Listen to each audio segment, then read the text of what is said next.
अंतर्राष्ट्रीय पुरुष दिवस के अवसर पर सेव इंडिया फैमिली के द्वारा आज एक जागरूकता मार्च निकाला गया। उनके सदस्यों के द्वारा कहना था, सरकार महिला आयोग की तरह पुरुष आयोग क्यों नहीं बना रही है। इसके लेकर के उन्होंने बहुत बड़ी बातें कहीं। उनका कहना था कि महिला कानून का दुरुपयोग करके निर्दोष पति परिवारों व पुरुषों को जेल भेजने का डर आतंक बनाकर सामाजिक आर्थिक पारिवारिक व मानसिक शोषण जमकर किया जा रहा है, जिसके लेकर के हम महिला सशक्तिकरण के खिलाफ नहीं बल्कि महिला सशक्तिकरण के नाम पर निर्दोष पुरुषों को कानूनी शोषण एवं उनके कानूनी अधिकार छीन लेने के खिलाफ हैं। आईपीसी की धारा 498 और दहेज कानून में बदलाव की ज़रूरत है ताकि उनका दुरुपयोग बंद हो। इन्हीं और जानकारी के लिए हम सदस्यों से बात करते हैं। क्या संदेश देना चाहेंगे पुरुष लोग को?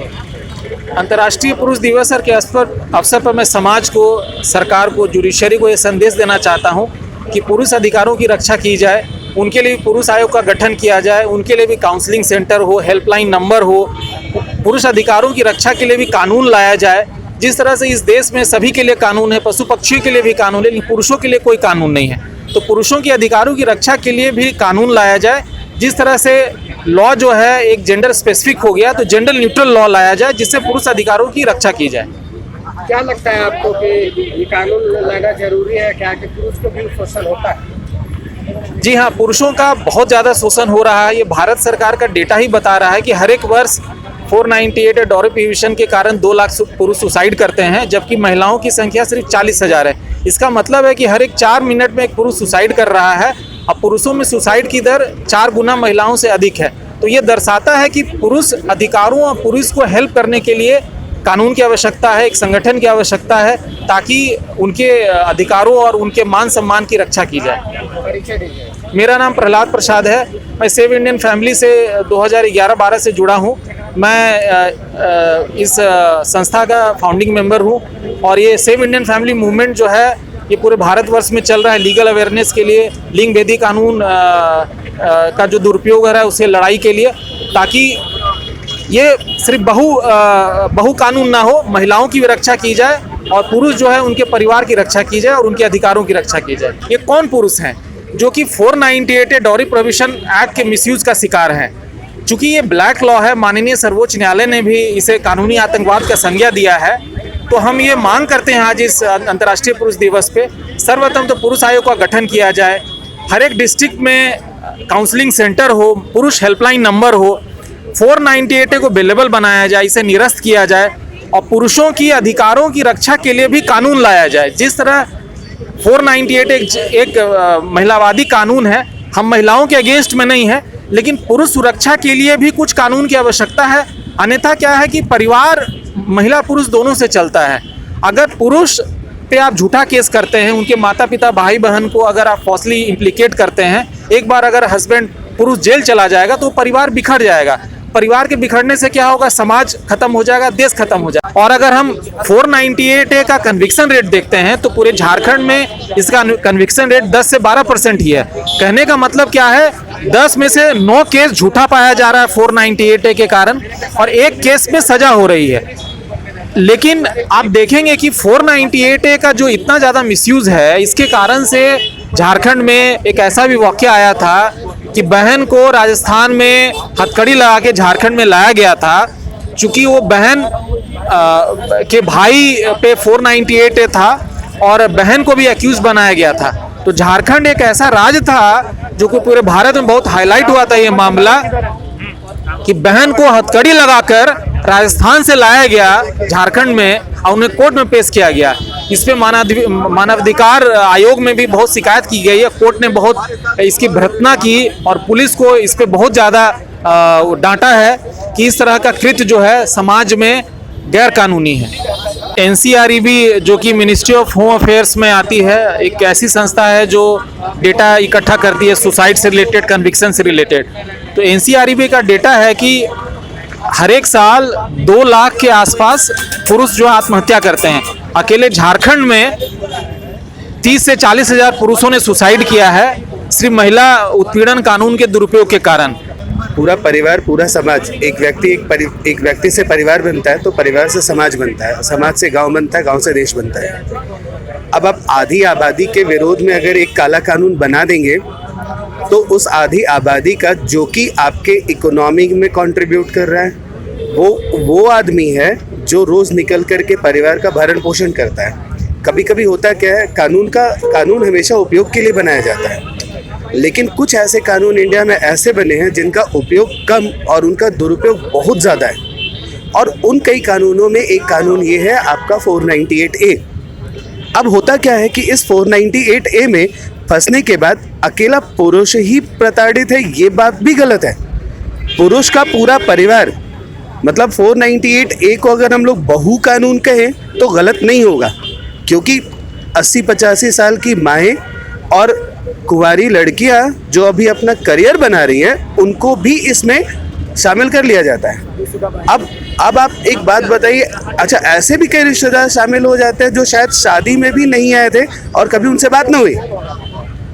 तो कानून रहते हुए अभी जब हम लोगों का एक PIL भी फाइल हुआ था तो सुप्रीम कोर्ट ने ये कहा कि कानून दुरुपयोग को हटाने के लिए नहीं बनाया जाता है। तो लेजिस्लेचर को, विधायिका को ये समझना पड़ेगा कि आप अगर कानून बना रहे हैं तो उसके दुरुपयोग करने वालों के लिए भी उतना ही कड़ा प्रावधान होना चाहिए। लेकिन हमारे यहाँ तो अपीजमेंट की पॉलिटिक्स चलती है। लोग फेमिनिस्ट, एक हम लोगों के बीच में अच्छा कहावत है कि आप तब तक नारीवादी होते हैं जब तक आप पे केस नहीं होता है। तो आप अगर तब जागेंगे जब आप पे केस हो जाएगा तो फिर तो भैया आप उसी दलदल में फंसे हुए हैं। मैं सेव इंडियन फैमिली का प्रेसिडेंट हूँ, मेरा नाम आलोक रंजन है। अंतर्राष्ट्रीय पुरुष दिवस के अवसर पर मैं कहना चाहूँगा पुरुषों को भी जीने का अधिकार है। पुरुषों के खिलाफ जो झूठा केस दायर कर दिया जाता है 498A, पहली बात तो सामाजिक प्रतिष्ठा की हनन तो होती ही है। उसके बाद ये एक ऐसा ब्लाइंड कानून है, अगर कोई पुरुष के सहयोगीगण साथ देने को भी तैयार हो तो महिला द्वारा उन्हें भी ब्लैकमेल किया जाता है कि आपका नाम भी साथ में घसीट दिया जाएगा।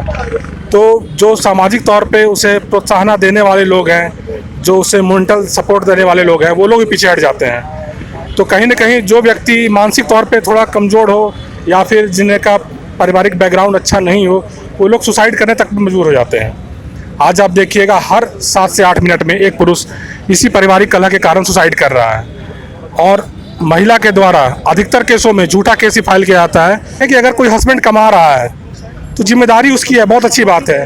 वाइफ का भी अधिकार है, पैसा उसे मिलना चाहिए भरण पोषण के लिए, लेकिन क्या वाइफ का कोई जिम्मेदारी नहीं है अपने परिवार वालों के प्रति, अपने पति के प्रति, अपने सास ससुर के प्रति? एक पति अपने बच्चों को पाल सकता है, लेकिन फिर भी वो बच्चों को पालने का अधिकार पत्नी को दिया गया है। क्यों? क्योंकि केवल वो पति से पैसे वसूल सके उससे। जी, मेरा नाम कुंदन पांडे हुआ। क्या लगता है आपको पुरुषों के प्रति अत्याचार के बारे में आप बताएं? हमारे एक्चुअली क्या है कि समाज में और हमारे माननीय न्यायालय में ये एक अवधारणा सी बन गई है कि पुरुष हमेशा प्रताड़ित करता है, पुरुष अग्रेसिव होता है और वो ही अत्याचार कर सकता है। लेकिन ऐसा नहीं है कि पुरुष ही हमेशा गलत होता है, औरतें भी गलत होती हैं। कभी औरतों को थोड़ा सा गलत हुआ है तो उनको बचाने के लिए कानून बनाएंगे, हम उनका समर्थन करते हैं, लेकिन उन कानूनों के आड़ में जो निर्दोष पुरुष हैं उनको उठा के जेल भेज दिया जाए, उनको प्रताड़ित किया जाए, ये गलत है। कानूनों का दुरुपयोग इसमें भयंकर बुरी तरह से बढ़ा हुआ है। हमारे माननीय सुप्रीम कोर्ट तक ने बोला है कि लीगल टेररिज्म है ये दहेज कानून, लेकिन उस पर कुछ हो नहीं रहा है। पुरुषों को लगातार इसी तरह प्रताड़ित किया जा रहा है, उनको बच्चे उनसे मिलने नहीं दिया जा रहा है, बच्चे फादर से दूर हैं। इस तरह के सिर्फ एक कंप्लेंट डाल देने से पुरुष की मतलब सब कुछ, उसका इज्जत, उसकी सब कुछ उसको परेशान करके रख लीजिए। आगे और लोगों को जुड़ने के लिए क्या संदेश देंगे? हम तो कहेंगे कि मैसेज जाना चाहिए कि भाई हमारा कोई उस तरह का पॉलिटिकल मतलब नहीं है। मेरा मतलब है कि केवल लोगों को जागरूकता होनी चाहिए कि नहीं भाई गलत गलत है, सही सही है। जो लोग गलत कर रहे हैं उनको सजा मिलनी चाहिए, जो लोग निर्दोष हो उनको आप सजा नहीं दीजिए, उनको परेशान नहीं कीजिए। मतलब है कि पुरुष भी तो कहीं ना कहीं दोषीवार होंगे, उसको आप क्या? जो पुरुष दोषी हैं, जो अब जैसे आपके कानून है हमारे कि एक महिला जाए थाने में कुछ भी बोल देती है, आपको पुरुष को उठा के जेल भेज देते हैं। ये तरीका गलत है। आप उसकी जांच कीजिए और उस पुरुष के खिलाफ अगर कुछ गलत मिलता है तो उसको आप सजा दीजिए कड़ी। अगर किसी ने रेप किया है, प्रूफ हो जाता है कोर्ट के बाद में, तो आप उसको कड़ी से कड़ी सजा दीजिए। लेकिन बिना प्रूफ हुए आप उसको रेपिस्ट कह के उसको जमानत नहीं दे रहे हैं, साल भर 6 महीने जेल में डाले हुए हैं, उसके बाद वो एक्विटल हो जा रहा है। हमारा एक विष्णु तिवारी का एक यूपी का केस है, 20 साल तक बंदा जेल में रेप एक झूठे केस में जेल में रहता है। अब उसको 20 साल जेल में रहते हैं, किसी की जिंदगी 20 साल आप जेल में डाल देते हैं बिना सिर्फ एक कंप्लेंट के नाम पे। ये कैसा कानून है? आप उनको पहले प्रूव कीजिए, उसके बाद आप उसको सजा दीजिए। ऐसे एक नहीं है, बहुत सारे केस हैं जिनमें झूठे एलिगेशन में आप जेल में लोग सड़ रहे हैं। मैं डॉक्टर अजीत सचान हूँ, मैं कानपुर का रहने वाला हूँ।